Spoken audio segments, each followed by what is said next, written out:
Welcome to this Soma Rising session on the father wound. And if you are listening on my podcast, my name is Tabitha MacDonald. I'm an intuitive coach. And as we recently passed Father's Day, it occurred to me that a lot of people are carrying a pretty profound father wound. And I would say that's pervasive in society in general. And I wouldn't say it's just our children, it's also men and women. And I don't really think anyone is entirely free of the wound of, I would say, not even the father, but just of the masculine and toxic masculinity. And I'm not saying all men are toxic, so I just want to make sure that that's really clear. I mean, like toxic masculinity, where everything is power and force instead of strength and rootedness in the divine masculine. This is especially true in my own life, and I'm going to share a little story. My father left when I was, I think, three. My parents divorced. And I grew up in the 70s, and I think that was common back then, probably more common now than it was back then. And I remember the day like, the divorce went through, and my mom was like, "Oh, we should all celebrate." And I remember like clapping and like being excited. I was just a child, so I find that strange because when I got a divorce, I wanted the opposite for my children. I wanted them to know that they were created from two parents who really loved them. So when I think about like my own father wound, when I was five, I believe my father remarried, and we really didn't see him after that. Like he moved on, and he took on fathering his stepchildren, and we saw him very infrequently. When I was 16, I went to visit him for a week, and it always made me uncomfortable because I really didn't know him. And also listening to the stories that my mother told me about him my whole life, I was very afraid of him, to be honest. And I was afraid that he was gonna like hurt me. This man had never done anything to actually hurt me. So it was very strange that I carried these fears.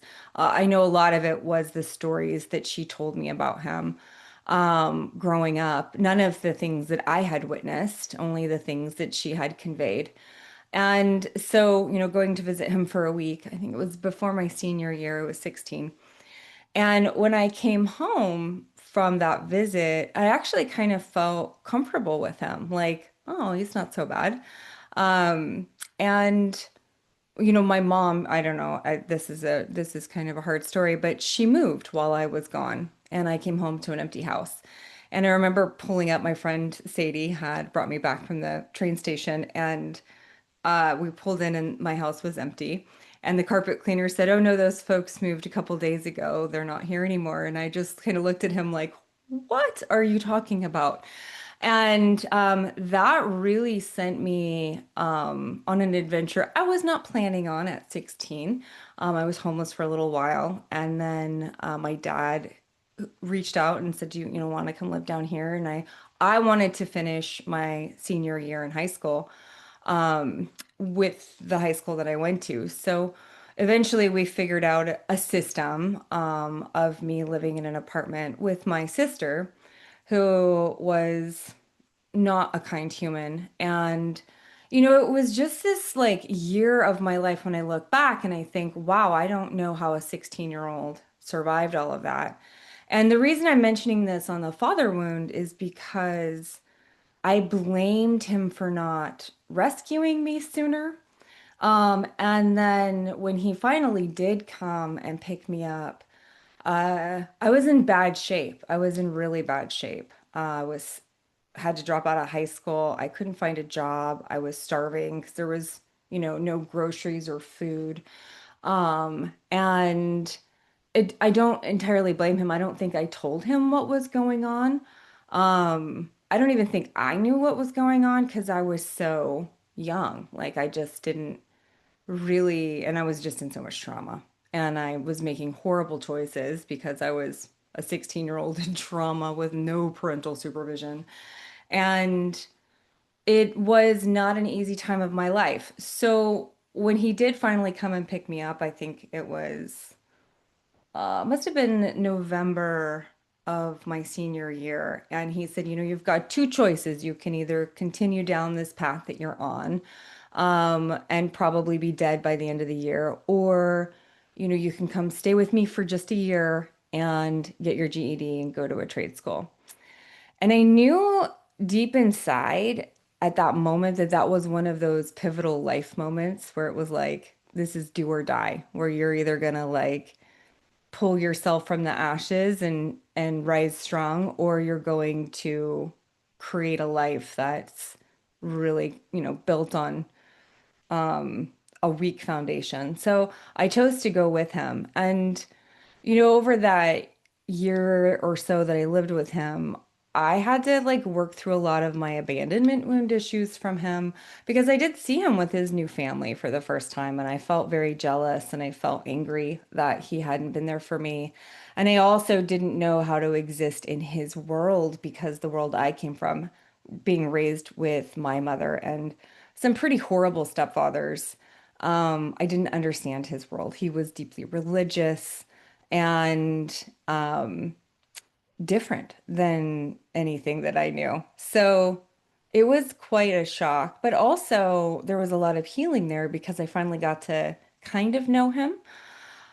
Then when I was going through, I was leaving a relationship that was really hard, and I kept thinking like, as fast forward like a couple decades, and I went and saw my dad, and I was in this period of exploration where I thought, like, why do I have such horrible relationships or luck in love? And why can't I have life better? Like, why is it so horrible for me all of the time when it comes to love and romance? Because that was really the big pain point for me. And I thought, I'm going to go look at my family of origin with a sense of curiosity and not judgment, and just see maybe what am I missing about who I am so that I can grow and evolve and finally kind of have the kind of relationships that I want. And so I went and visited my dad with my kids, and I went without judgment. I went without any kind of preconceived notion. I wanted to know who he was as a man.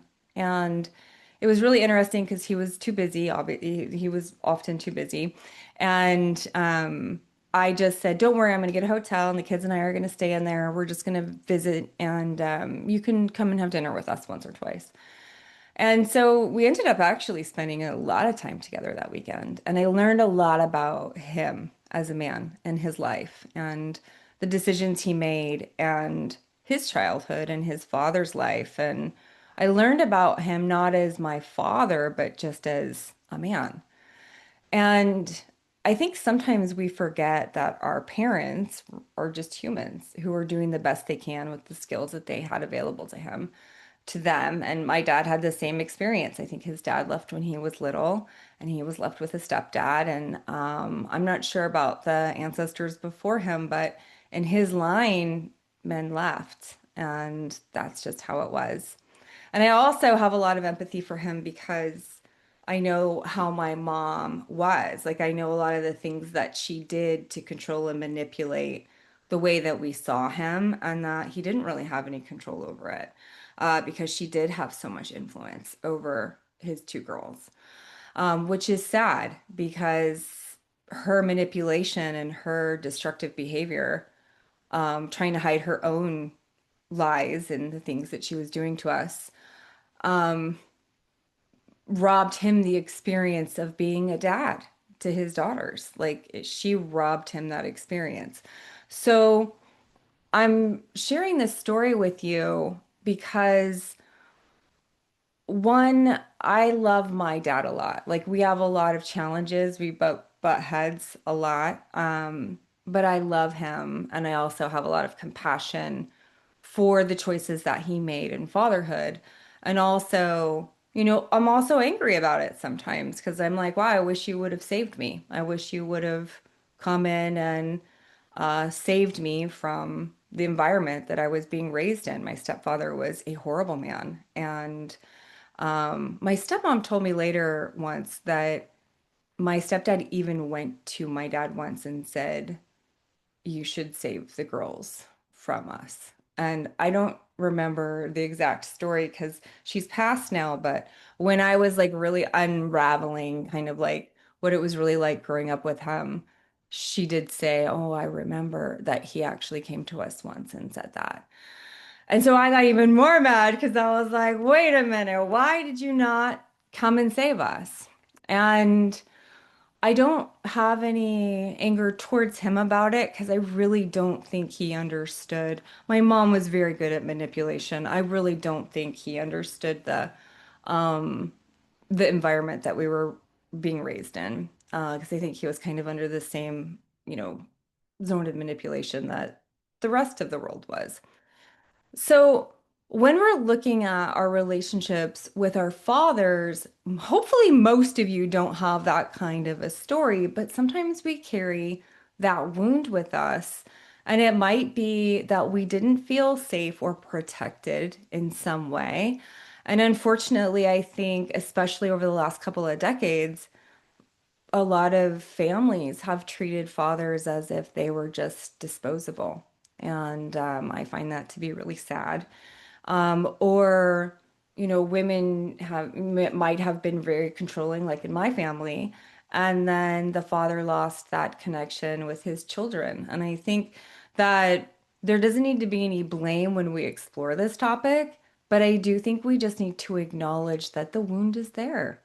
And the wound is there on all of humanity because fatherless children tend to not have the same kind of structure. They don't have the same protection. They don't have the same sense of felt safety in the world that children who have fathers feel. And so, that lack of safety can create, in my own life, very controlling behaviors, always wanting to control everything so I can try to create safety around me, which I know is a trauma response, right? So, um, I can see how it's rippled down to my own children and how I see them making choices now. And I'm like, oh my God, that's from me. I'm so sorry. I love you. Like, I messed up, but also like you wouldn't be here if I didn't make those choices. So I love you. And also I'm glad you're here. So let's heal that wound together.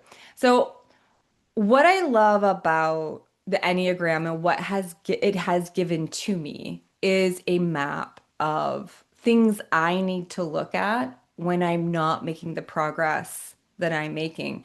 And I would say in the area of the father wound, this is especially true. So I'm going to ask you some questions. And then at the end of these questions, I would, if you have time to like sit down and actually think about it and write it out, it's really a good way of activating those old memories that are contributing to your unconscious programming. So, what I mean by that is for me, I always pick someone who will leave me or who will reject me based on my definition of love and what that like masculine represents in my life. So almost unconsciously, I'm attracted to people who will absolutely 100% reject me and then walk away, so that I can continue proving that I'm not lovable. Now, I've done a lot of work on this, so don't go like all boohoo on me. It's fine. Like I get where it all came from. I also know how it's tied into my purpose. I also know that that wound is a lot deeper than I like to admit, and that there's still some work to do on it. Even though I live in a creative orientation most of the time, that wound is the one that often prevents me from getting the love that I want in my life, or creating it, or picking people who want to meet me there. So.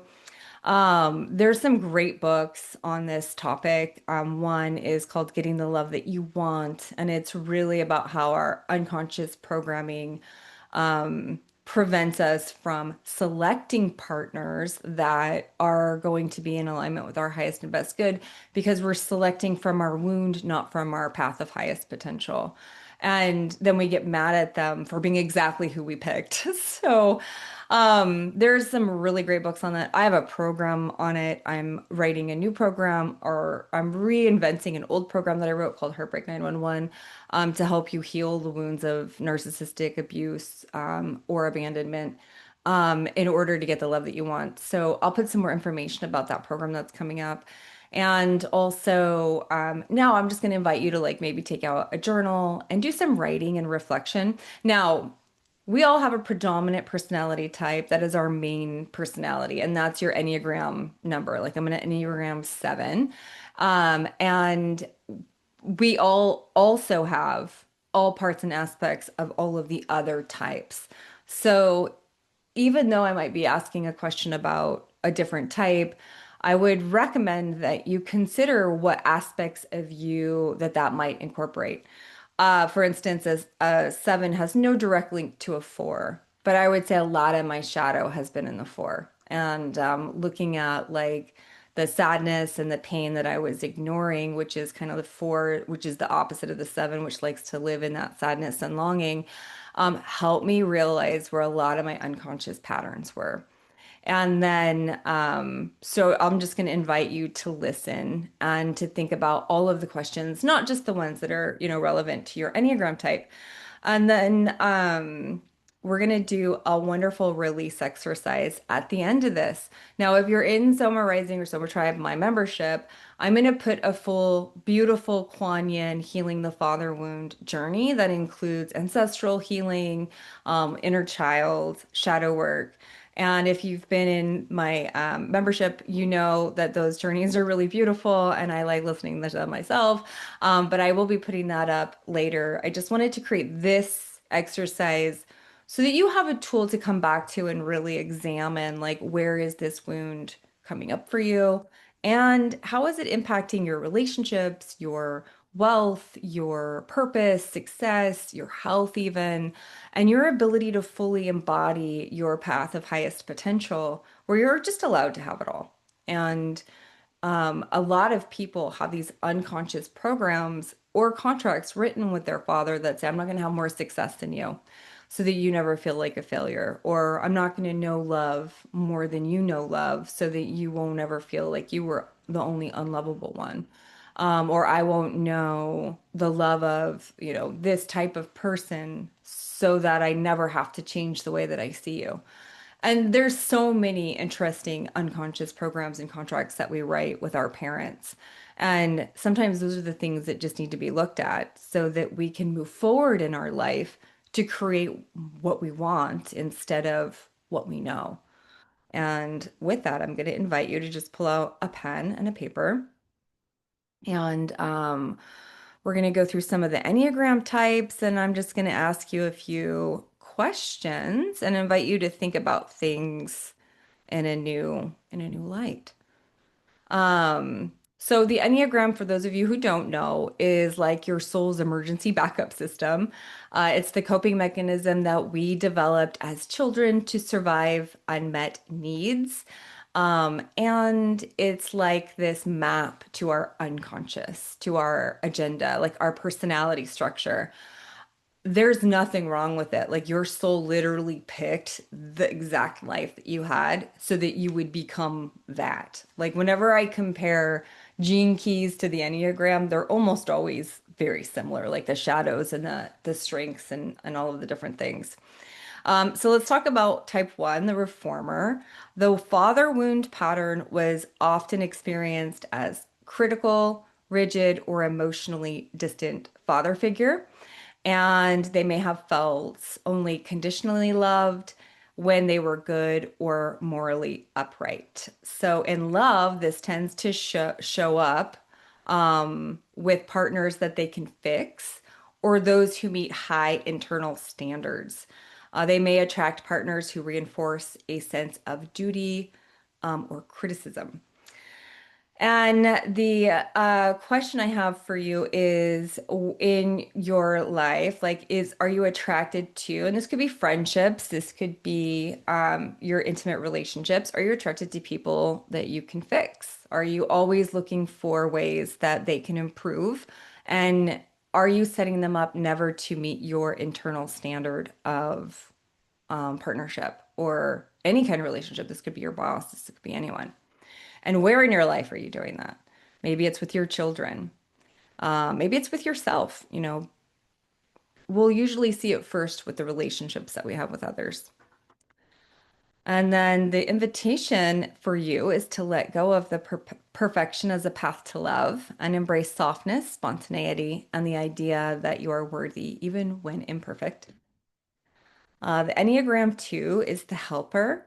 And the father wound pattern was that they felt unseen or emotionally neglected, learned to be valuable by meeting other people's needs. They got quiet and they learned that somewhere along the line, if they just took care of everyone else, then they would be lovable. In love, they tend to be drawn to emotionally unavailable partners that they can heal to earn love, often overgive in hopes of receiving scraps of affection. One of the things I learned in the Enneagram course that I found interesting was the type two, like it's almost like they have this internal struggle where if the other person loves them equally, then they feel unlovable. So they almost need to love more so that they can earn love. It's an unconscious strategy. Most people have no idea that it's happening. So I'll just say that all of these are unconscious. I bet most people have no idea that this is even happening in the background. The healing invitation for the type two is to one, let's look at where are you not allowing yourself to receive love, to receive help, to receive support, and who around you may want to do that for you, but maybe it's challenging for you. Or do you feel like you always have to repay it? Like, oh, if you do this for me, then I have to do this for you in order for me to still belong. And then the healing invitation is you don't have to be needed to be loved. You should learn to receive, to ask, and to be fully met where you are. My type threes, the achievers. The father wound pattern is that love felt performance based. Dad may have praised success, but withheld emotional connection.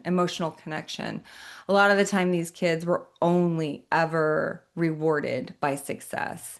And this creates this overwhelming drive to be successful at all costs. They tend to be attracted to partners who look good on paper or who reinforce their image. And they may ignore their own emotional needs in favor of appearances. So they might either be attracted. I see type threes being attracted to type twos a lot because they're so nurturing and they're missing that ability to self-nurture. But then also very image based, right? Like it's like, how beautiful are you? Or how handsome are you? How much money are you pulling in? How can you support the image that I want the world to see me in? So I invite you to just explore that for yourself. Where have you compromised connection, love, vulnerability, commitment in order to pick someone who's the ideal image? And are you still trying to impress your father with the person that you picked? Is that still part of the strategy? Because sometimes that happens too, where you marry the person that you think would make your father love you finally or more, or give you that connection or approval that you've been seeking. The healing invitation here is true intimacy doesn't require a mask. You are lovable for who you are, not what you do. The type four is the individualist, the romantic. The father wound pattern often stems from a place of being feeling misunderstood, emotionally disconnected. The father is emotionally disconnected, or flat out rejected by a father who didn't get their sensitivity and creativity. Maybe you heard like man up or like, you know, clamp down those emotions, things like that, turn it off because, maybe the father couldn't handle the emotions because type fours have a lot of big feelings. And if you were raised by a father who really couldn't handle those big emotions, they might have asked you to suppress or repress them. And that would have like created this almost sense of self-abandonment. And also that yearning to just always be very unique, and never to fit in. In love, it they tend to seek type fours tend to seek depth and emotional intensity, almost at the cost of the relationship, where the other person is set up to not be able to ever meet their intensity. And with the sometimes it turns into almost like an intellectual emotional experience, which is a interesting way to explain it. So I'll think if I can find a better way of explaining it. They tend to be attracted to partners who just feel out of reach, perpetuating the story of longing. Type four's shadow is like this longing and never being able to receive, and so they tend to set up the experience where they are always going to long for love, but never actually to manifest it into receiving it. So I'm going to ask you, where are you trapped in longing for love or longing for connection and not allowing yourself to actually ever receive it? And if you've met someone who was maybe secure, available, and wanting to build something with you, did you unconsciously reject them because your wound wasn't attracted to their availability? Did it, you know, did you decide that you needed to continue longing for something you couldn't have? The healing invitation here would be you don't need to suffer to be special. Choose partners who offer consistency, not chaos. Our type five, the investigators, we're going to move into the head triad. This is fun. I'm a head triad. So I'm like, oh, where are we not feeling? And we're just thinking we're feeling. Type fives, the investigators. The father wound pattern tended to be an emotionally or physically absent father, leading to a sense of self-reliance and emotional detachment. Type fives dealt with their fears and their pain by becoming very good and studious and learning. And they tend to isolate and feel uncomfortable with their emotions, in favor of being more in that space of I just want to learn more.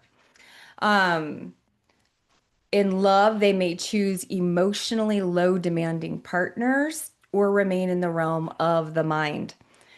Fear of vulnerability often blocks deeper intimacy. Whenever I coach people who are dating a five, I'm like, okay, well, number one, if you're having a hard conversation with them, let them go away for 24 hours before they reply because they really do need that space and time to think about what you said. But that's a whole nother topic, which I cover in my programs. But the I want you to think about, where do you emotionally detach in your partnerships, in your relationships? It could be with your children, with your friends, it could be with your spouse or someone you're dating, in order to stay in your mind, like in your own experience or your own knowledge, or maybe you really like to study and so you go, reject going with people because you'd rather stay home and learn or expand on your information and knowledge instead of experiencing life and love. So think about that. And then the healing invitation for you is safety doesn't come from withdrawal. Let yourself be known, even in small ways. The Enneagram 6, I was married to a 6. This is the loyalist. The father wound pattern was that they experienced inconsistency, unpredictability, or fear in the father dynamic. Trust was fragile or lacking. Type sixes really like authority. They either rebel against it or they like embrace it. You'll find a lot of them in the military or law enforcement. They thrive in structured environments. And the type six has this underlying fear and anxiety pattern. And I think it did definitely came from a place of fear. and fear-based thinking. And instead of suppressing it or intellectualizing it, they embody it. So they're always looking out for things that are fear-based. So they're great conspiracy theorists. And they also are very loyal and they have many beautiful qualities that I love. But type sixes tend to be drawn to partners who provide a sense of security, so someone that gives them a sense of safety, but they also might mistrust them at the same time. And then they often look to their partner as a source of stability. I know in my own marriage, like I was the one who got us through like the really hard times, like when the economy crashed and jobs were lost, I would be the one that came up with the plan, the sense of safety and security, like everything's going to be fine. Let's just keep moving forward. Here's the plan. And now you execute. So it was a great dynamic because they also can detect threats. They're really good at keeping a family safe. But in love, it's really hard for them with that high level of anxiety, and it can be hard for their partner to hold space for that. So if you can relate to anything I'm saying, I'm asking, like, where are you maybe meeting someone and not trusting them or looking for all of the ways that they might hurt you, or maybe are you creating conspiracy theories about this person as a way of not actually having to be intimate with them, to be present, to fully embody your emotions and not your mind, to overcome the anxiety? Where are you not allowing yourself to just love and feel safe in the energy of love instead of fear? The healing invitation for the type six is to anchor into your own inner safety, and trust is built from within, not just with another. So, that deep sense of loyalty and trust that you're looking for should be anchored in the core of who you are. Type seven, the enthusiast.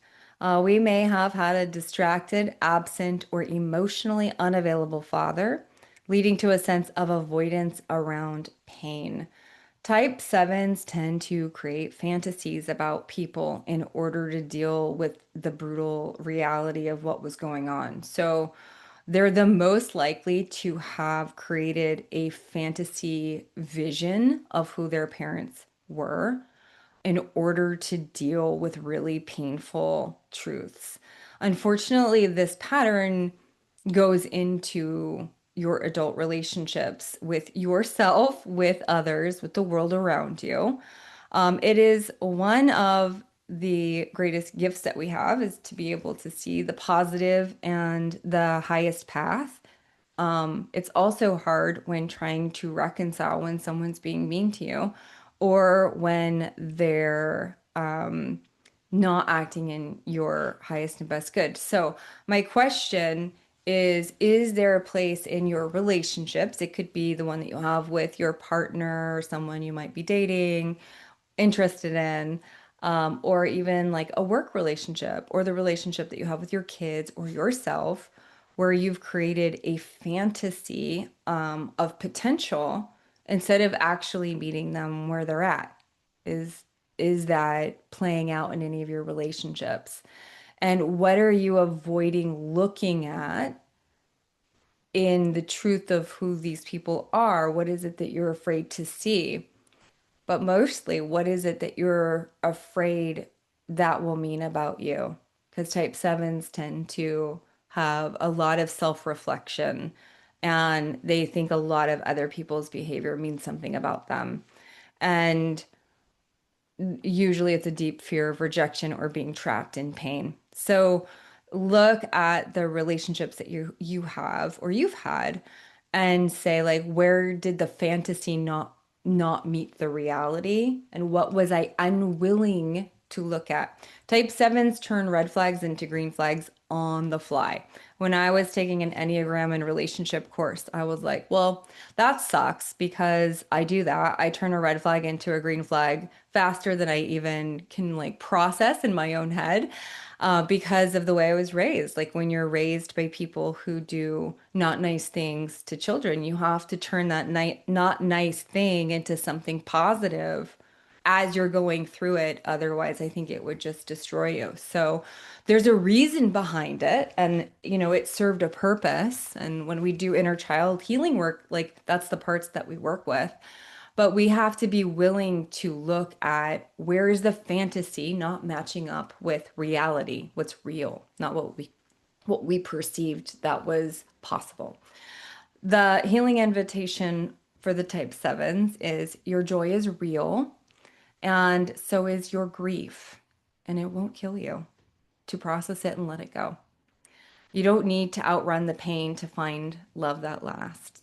Like I know, like it was funny. I was preparing for my heartbreak course, and I was thinking about like the behaviors that the each type does, and it said, uh, type sevens probably planned a vacation, and I was like, oh, why are we so predictable? I literally just felt the pain of heartbreak, and I immediately booked a trip to Nashville, like within seconds. I was like, oh man, this Enneagram stuff, it's true, accurate, and we should pay more attention to it.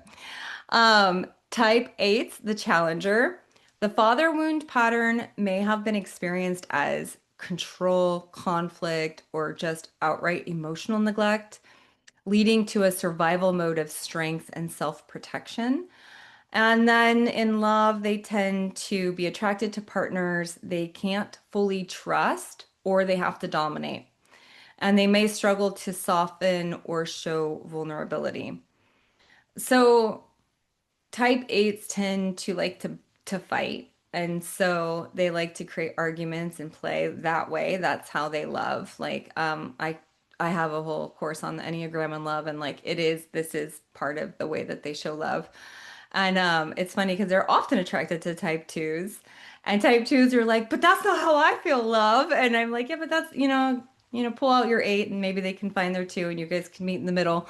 But so type eights, I would love to invite you to think about when you're about to feel vulnerable with someone.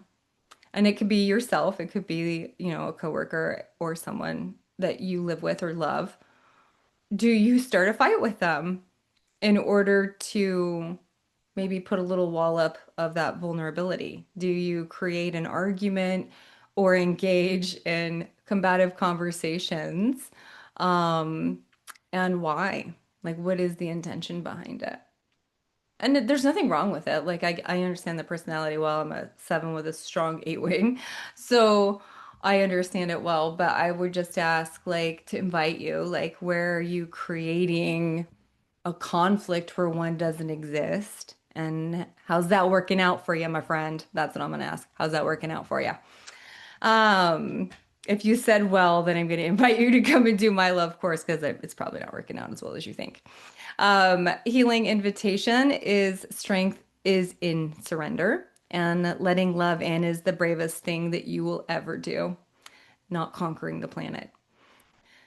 Oh, my Enneagram nines, my peacemakers. I have a nine daughter. It's hard watching her go through the nine patterns of merging with people and trying to figure out who she is. And but I have so much love for her and the way that she sees the world. Nines often experienced an emotionally neglectful father, being dismissed like they didn't exist or that none of their needs mattered, or they felt very invisible and they learned to stay quiet to maintain peace, to choke down their words, to choke down their anger, and to repress and suppress it. And it's funny when I'm talking to her, I'll be like, I bet your gut's swollen right now. And she's like, how did you know? And I'm like, because well, one, I'm an intuitive, and two, I know the Enneagram. Like, I know that when you're suppressing your anger, like your gut's going to get bloated. It happens every time.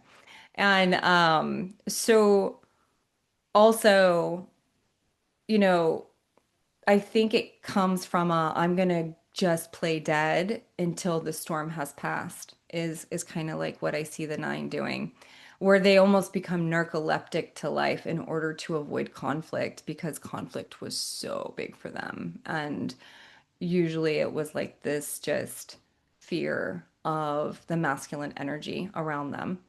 And for male nines, probably your own masculine energy at times is something that you're afraid of. And I'm going to invite you to think about that and also learn how to embody it because it's a beautiful thing. The masculine energy, when it's healed and like in its full power, is actually just a beautiful energy that the world needs, by the way. Um, in love, they're drawn to stronger personalities or partners who make decisions, because nines are very indecisive, and they may lose themselves in the relationship. Nines tend to I was just talking to somebody about this yesterday because they were saying, well, every time I say this to this person, they agree. And I'm like, that's because they're a nine. You can't ever expect a nine to be honest with you right to your face all of the time. I'm not saying that's not ever. So, type nines out there, please don't take that offensively. But when they walk away from what they're in your energy and they're like agreeing because everything you say sounds amazing in that moment. And then they walk away and reconnect back to themselves and go, actually, I don't want to do that. Why did I just agree to that? But in order to avoid conflict, they don't like come back and tell you that. They just assume you figured it out when they didn't show up. So, that is my daughter, and I love her. I love her so much, and I am so grateful for her. But that's also every nine I've ever dated. And so that's just type nines out there. I'm gonna invite you to say, like, where are you losing yourself in a relationship? Where do you not speak up and say, this is what I need? I matter. What I want matters.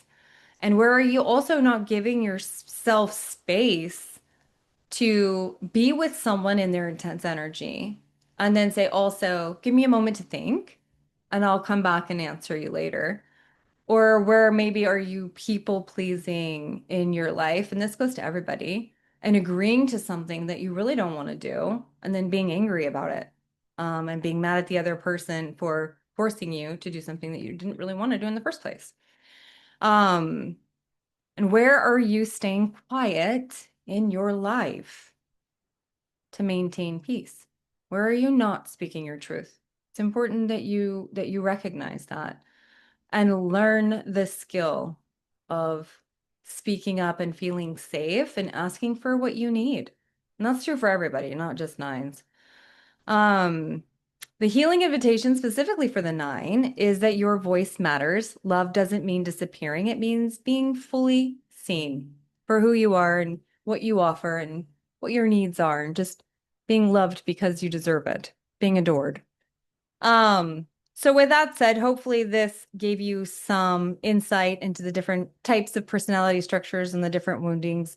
A lot of it centers around neglect and abandonment and anger, like feeling scared or intimidated. And it's interesting, like even when I was working in corporate America, my boss always said, anytime you get around strong males, you just clam up. It doesn't matter what your opinion is or what you think about, like you just get quiet. And I know that a lot of that came from being raised with a very angry drunk in the home and feeling like I have to say the right thing, otherwise this could go south pretty quick. Um, so with that said, I'm gonna invite you now. If you are on listening to the replay, make sure you have a pen and paper. And if you want, you could listen to this one time through. I'm also in the tribe gonna go ahead and post some more questions to explore the relationship with your father. And I want to say that none of this is bad. Like the more I heal the way I see my father, the more love I have for him, not less. Like the more I do this with people, the better relationship I have with my son, the men in my life, and the relationship that I have with my father has only improved from being willing to explore the impact that it's still having on me and then letting it go and just being like, oh, okay, that's where that wound came from.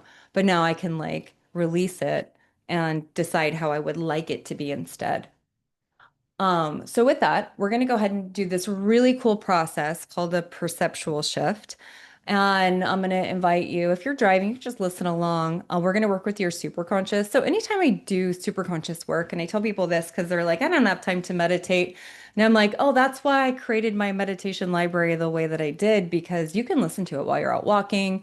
You can listen to it while you're driving. Because we're working with superconscious, which is the highest level of consciousness. you don't have to be in a quiet meditative zone. You can just listen to them while you're living. I'll listen to it at the mall. I'll listen to it anywhere. I feel like I'm about to sing a Dr. Seuss song here. Um, because we're working with a different level of consciousness, you don't have to be in a meditative state. Now, if you're really stuck and you're not shifting something, maybe you do need to do a little bit more writing and a little bit more of a deep dive and unpacking. It just depends on where you're at in your journey and how stuck you are in your life. If you're continually living in a victim consciousness, like life is happening to me, that's what I mean by that. Or, if you're not having the kind of relationships you want, if you think that the dating scene sucks and there's nobody available out there, if you think you're buying the narrative that love isn't available for you, or that you'll only ever be attracted to the bad boy, or you're only going to be attracted to the narcissist, or whatever your storyline is, then I'm going to invite you to do this work because that can shift when you choose to shift how you perceive the world. I know lots of people who have met and gotten married off of dating apps. I have met lots of people who have met the old-fashioned way. There are a lot of people out there who are not toxic, who are ready to have a healthy, secure relationship with someone else. But as long as your wound is the one leading the way, you're not going to be able to see them, and you certainly won't be attracted to them. So I know that's a bold statement, but it's true. All right, I'm going to now invite you to do this powerful process with me. And if you're someplace where you can do some writing, you can write, or you can just listen along and come back. This will be up on my podcast, so you can come back to this as often as you want.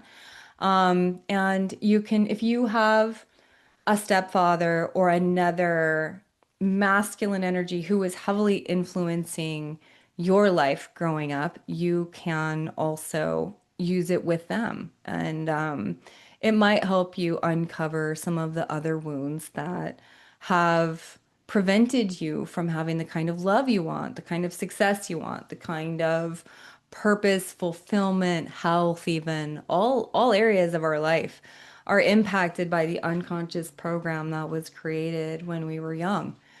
So, with that, take a nice deep breath in. And when you're ready, grant me access to your superconscious field so that changes can be made on all levels of consciousness. And if you haven't ever done a recode before, I'm gonna invite you to go watch the intro recode on my YouTube channel, so that your all levels of consciousness understand the process, but you can still get a lot of benefit from this exercise right now. So take a nice deep breath in and just allow everything that we've talked about today to settle in.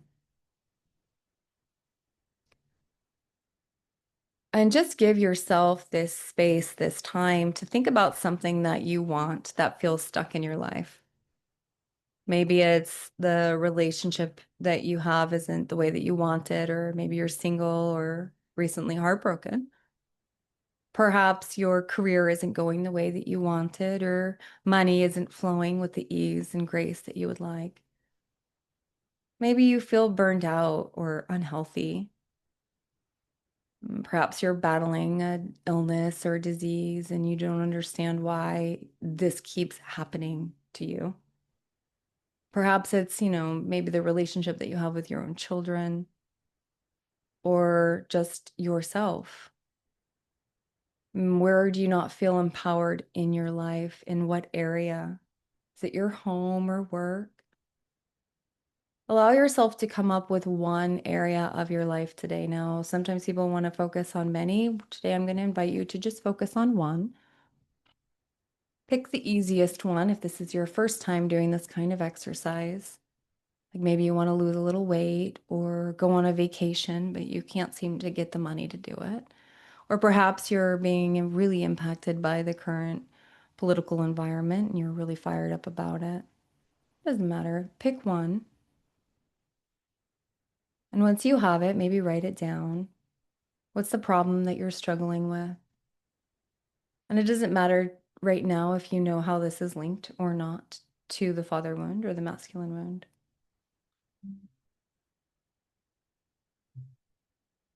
And take a deep breath in and allow that problem to just be in the field of awareness. How is this problem stopping you in your life? Like if it's, as simple as I would like a nicer car, what do you believe that that would give you? A bigger house, more money? And super conscious, can you begin to create the perfect treatment plan in the perfect way?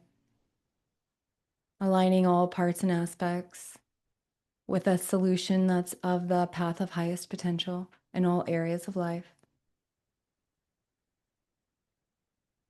Allow the emotions to just begin to arise. If you're angry right now, I invite you to stay in that energy. What are you angry about? If you're angry about money, what is it that you're mad about? If you're angry about your love life or at your ex or at your current partner, what are you angry about?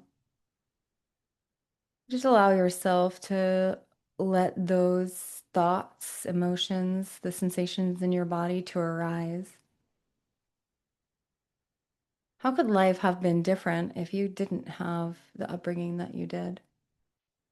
What are you mad about? What do you resent? Or maybe you're sad. Perhaps you're afraid of letting go of the past and moving forward. Where do you feel a deep sense of guilt and shame about something you have created in your life, something that's happening right now?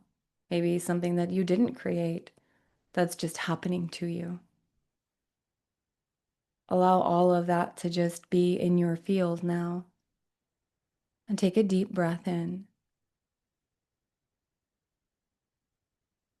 And if you have guides that you like to work with, we'll just call in all benevolent guides that are of love or above to help you on your journey today, to make you feel supported and seen.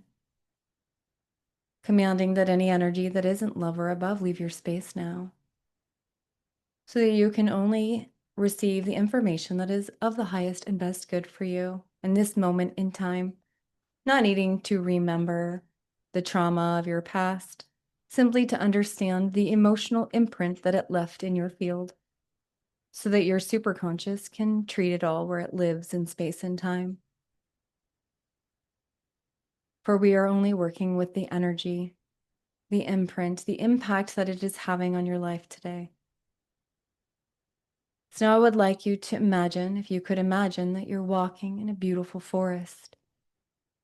This is a sacred forest, a forest that's very familiar.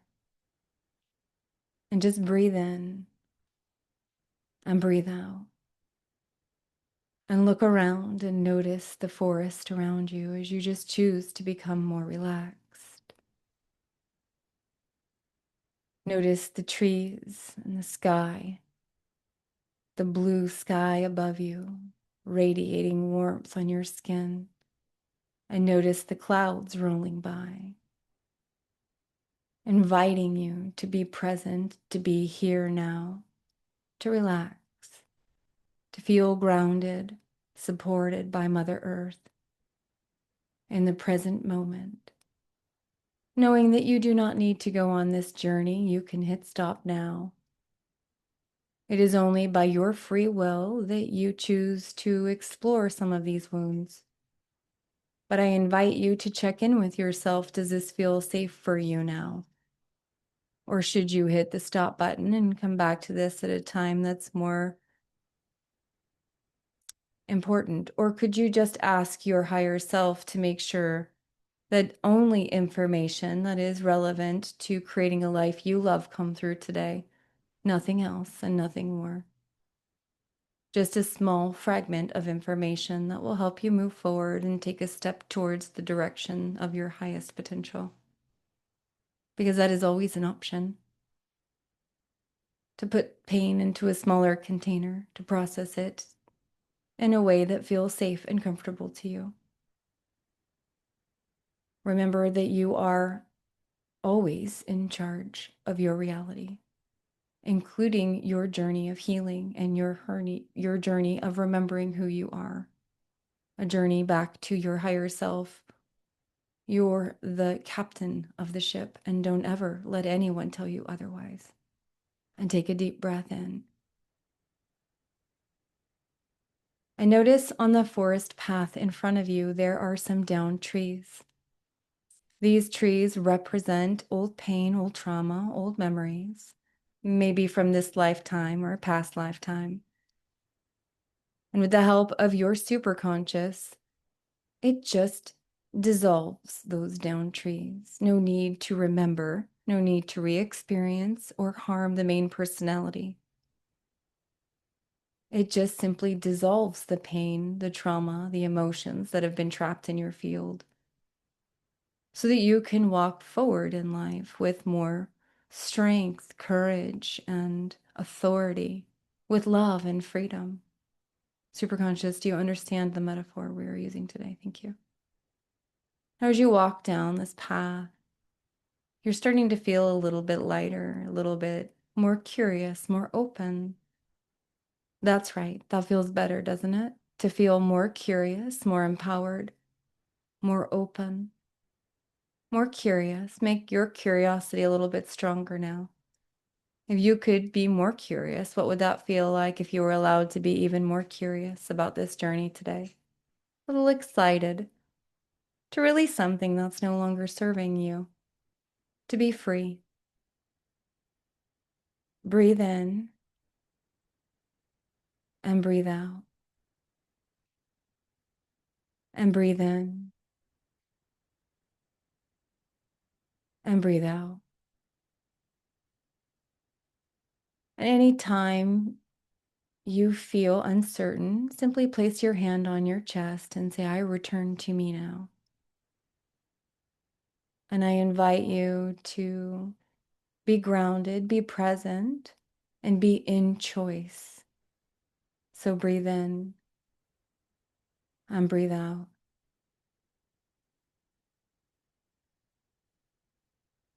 As you walk down the path, you'll notice a clearing ahead.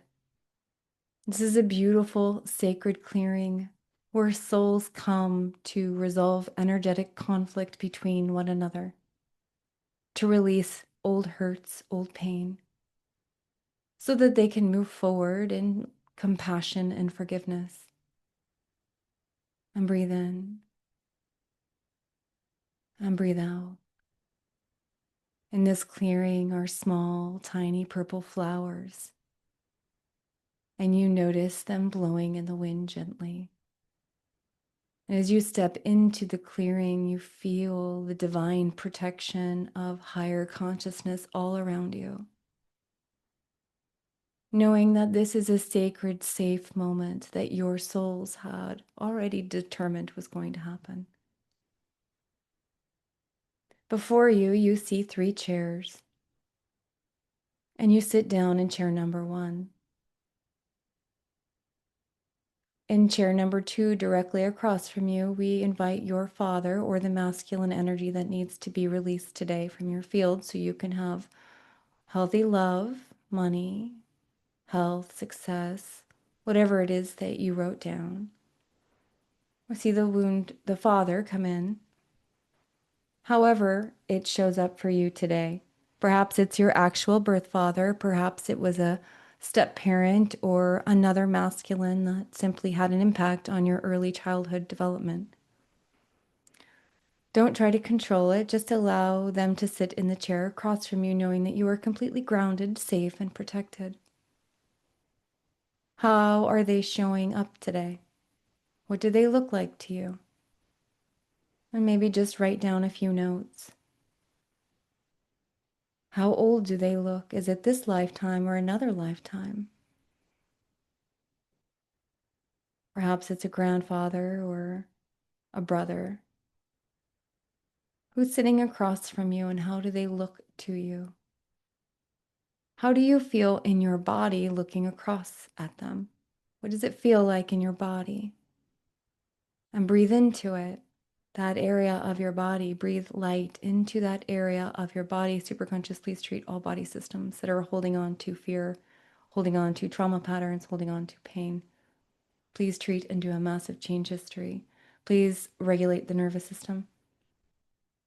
Please activate the vagal nerve and any other nerves that need to be activated in order to create an experience of safety, curiosity, release, and momentum moving forward.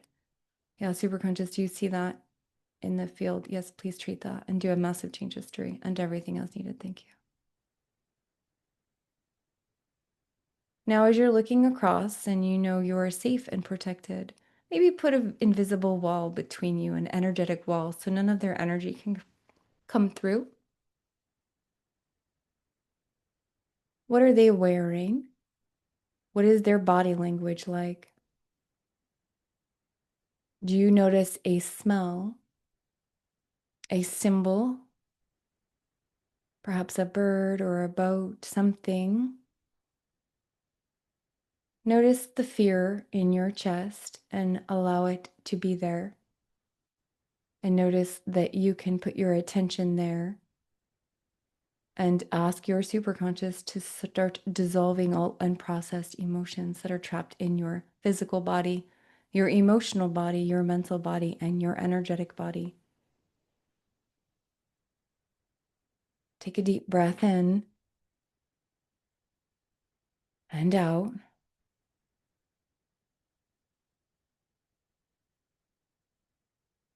What do they represent to you in relation to this problem? Notice, or is there any energy around them, like a shadow, a smoke, some kind of illusion? What do you see around their energy field, around them? Do you have a deep sense of love for them? It doesn't always have to be something negative. What do you want most for them, this person sitting across from you? What were you hoping that they would see in you? What did you want from them? And just allow yourself to notice, and we're going to ask your superconscious to continue to tag and treat all of the resistance in the field across all time, dimension, space, and realities. Now lift your consciousness up out of your chair and just notice all three chairs sitting beneath you.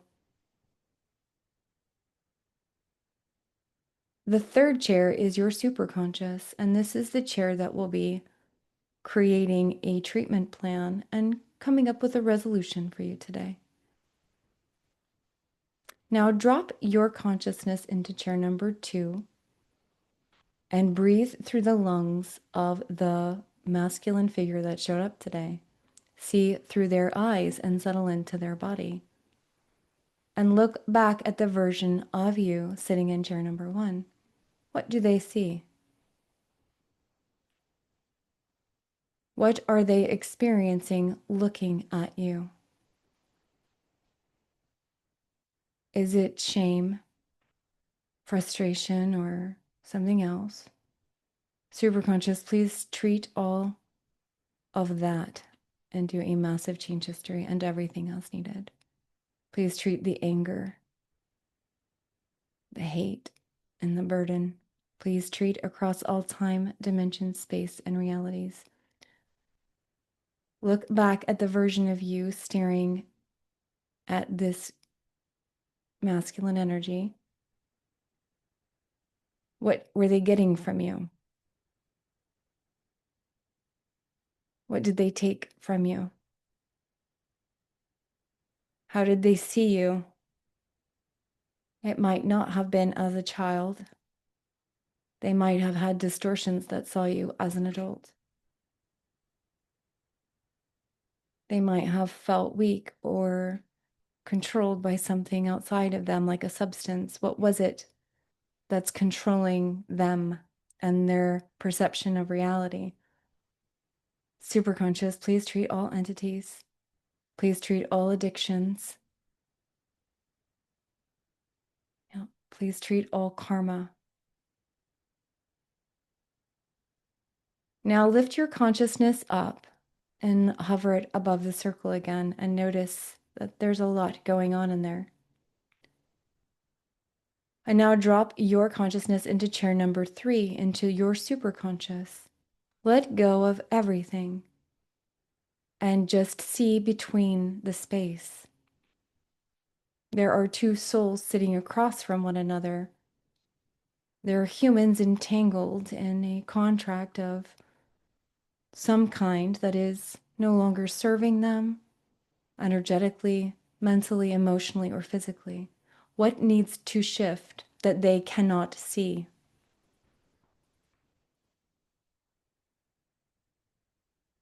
What is keeping them bound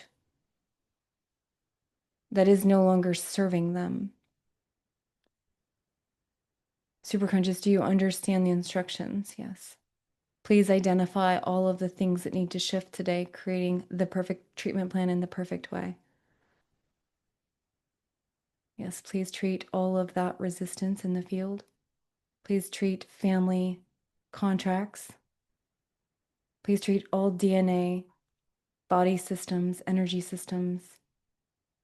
Please treat all identity level beliefs. Please treat the Akashic records, all contracts that are no longer in service to these individuals.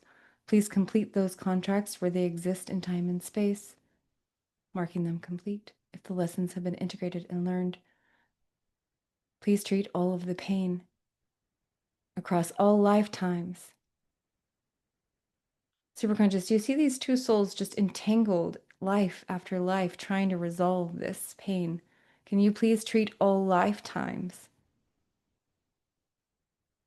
all timelines, all quantum entanglements? Yeah, thank you.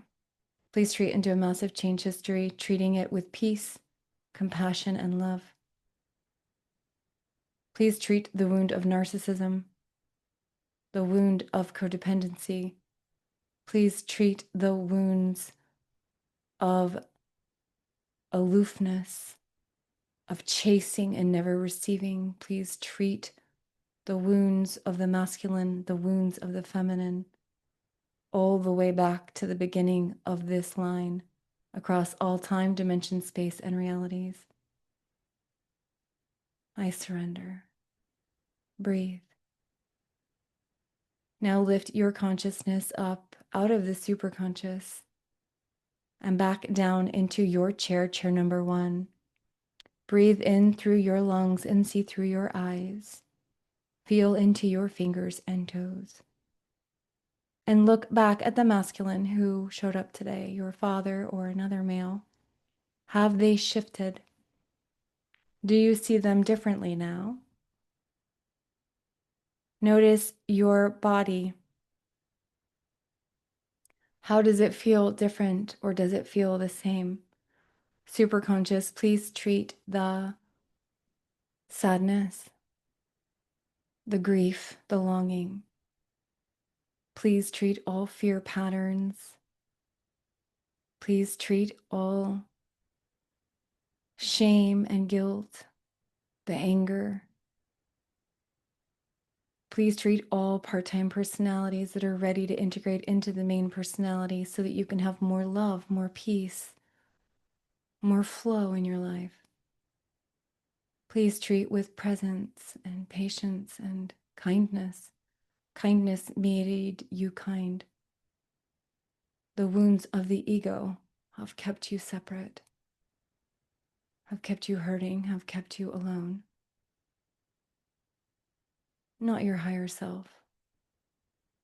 Breathe in and breathe out. Now notice behind this man sitting in the chair across from you, or this masculine energy, other souls that have created a similar pain for you. Notice that you don't need to know who they are, but allow them to stand behind the chair now. For these cords have been preventing you from having the life that you want. Notice where in your body these cords are attached. Is it in your throat or your spine. Where are these cords, these energetic imprints living in your space?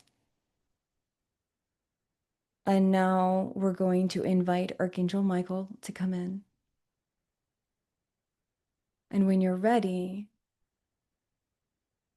see his blade of divine light drop down and cut those cords, sending them back with love, releasing them to energy, to be healed by the 10th dimension, to be removed from your physical body, your energetic body, your emotional body, your mental body, clearing all cords and contracts, releasing that energy now from all of your chakras, your meridians. Release it back to source for healing. And notice that your body may feel a little bit lighter. And now we're going to call in a light above your head. This is the divine light of healing and love. It's a ball of white light just above your head, and connect in with it. And allow love to flow down into the top of your head, all the way down your spine to the bottom of your feet, into the center of the earth, where it connects in and pulls up pink earth energy from the core of the earth, pulling that up through your feet, your legs, your hips, all the way up your spine, so that you have energy coming from above, divine love flowing down into your body, into every cell of your being, pulling up and grounding you into earth energy, that playful, joyful, nurturing energy that is available to you. Pull it up through your feet now, filling your body with grounded, nurturing, divine love. See the energy flowing up and down, and expand it 3 feet around your body, allowing your entire unconscious to be restructured, reorganized, and recoded in alignment with your path of highest potential. See your heart so full of this love that it just expands out all around you. This is your divine birthright, to be returned to love, to kindness, to be integrated with your higher self, so that you may walk your path of highest potential. These wounds are no longer yours to carry. You are free. Breathe in. And if you want, send love to the men or masculine energies across from you, returning their energy to source, no longer burdened by the stories, the energy, or the contracts, or the cords. And if you feel ready to forgive, look at the person in chair number 2 and say, I'm sorry. Please forgive me. I love you. Thank you. But just see this energy coming from above and flowing out of you, pulling in more divine light, more divine energy, more universal love consciousness, so that it is just flowing out of you, not from you, but through you. And perhaps you'll say it together or separate. I'm sorry. Please forgive me. Thank you. I love you. I'm sorry. Please forgive me. Thank you. I love you. And breathe in and allow that light to fill up all of the cracks in your heart, the heartache, the pain, the loss, the grief. Fill up where the anger once lived with love. Fill the sadness with joy. Fill the fear with courage. And fill the shame with vulnerability, compassion. Fill every cell of your body with love. And now see the other person and anyone else who showed up today simply dissolving back to energy, back where they came from. And take a deep breath in and out. And now walking across the field is your higher self, the future version of you who has already created the thing that you want. See them standing before you. How do they move? What do they look like? What information do they have for you on your journey today about this problem that you came here to solve? What is the solution moving forward? What's the one thing you need to know to align with your path of highest potential in love, in purpose, in wealth, in living an empowered life? Superconscious, please integrate the higher self in. Please remove all resistance and barriers to being fully integrated and aligned with the higher self. Please remove all patterns in the, there. Thank you. Take a deep breath in. Allow your higher self to simply merge with you now so that you are super conscious. You are the future version of you. What decisions will you make today? What things will you do or accomplish? What hard conversations will you have? Or what will you do that you've been putting off? What are you committed to doing so that you can live from that place of higher consciousness, to be free, to have love, peace, empowerment, to have all of the things that you've ever wanted?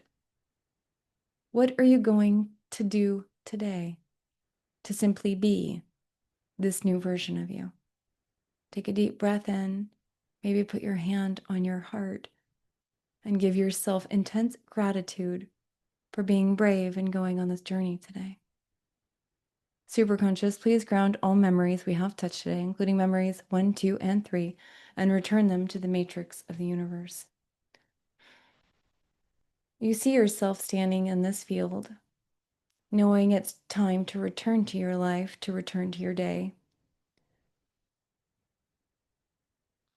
Feel yourself coming back into your body now, into the present moment, the present time, fully aware, fully conscious.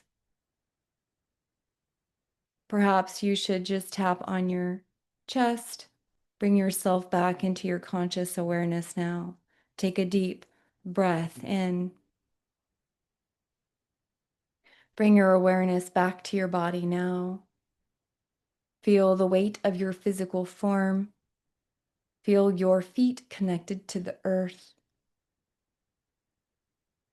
See grounding cords coming from the bottom of your feet, going straight into the center of the earth, grounding you into the present moment, the present day, the present time. Thanking all of your guides and ancestors for helping you on your journey today. Feel the steady rise and fall of your breath, connecting in, breathing in, and breathing out, bringing you back into your conscious awareness. When you are ready, if you haven't already, open your eyes, write down what you learned today. Take this knowledge and wisdom with you. And just choose from this moment forward that you are a sovereign being. You are no longer the inner child. You are no longer the one who was wounded. You are going to walk your own path in your own power. You are empowered, strong, and courageous. Be the hero of your own story. The world needs you to be. That was quite a powerful process. Whoever's listening to this had a lot of energy to shift today. So I thank you for being on this call and listening, if you're listening on my podcast. And I thank you for being brave and being willing to look at life and your life and what you've created. A lot of people start the personal transformation journey and they stop when it gets hard and they stop when the wall of the I call it the dark night of the soul or the shadow blocks them from moving on. And I want to invite you to like look at your life and say, where have I stopped moving forward because it was time to explore the shadow? Where in my life would I like things to be different?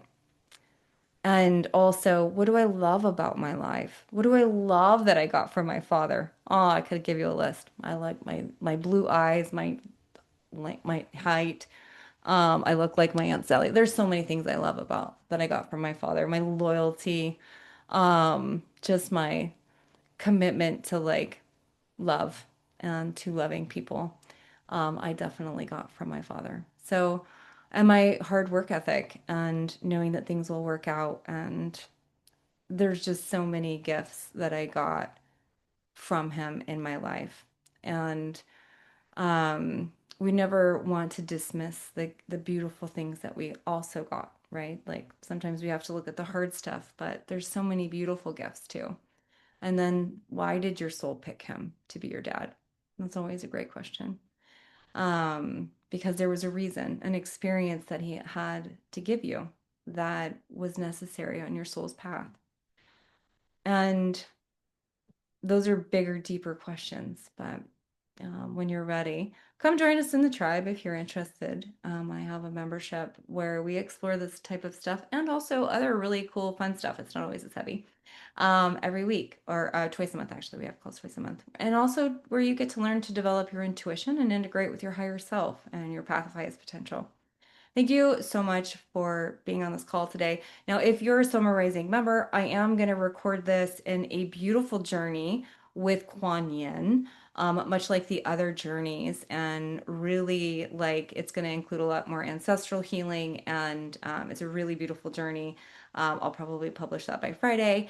And then if you're not, I invite you to come explore Summer Tribe and see if it's for you. You know, it's not very expensive. It's only $44 a month.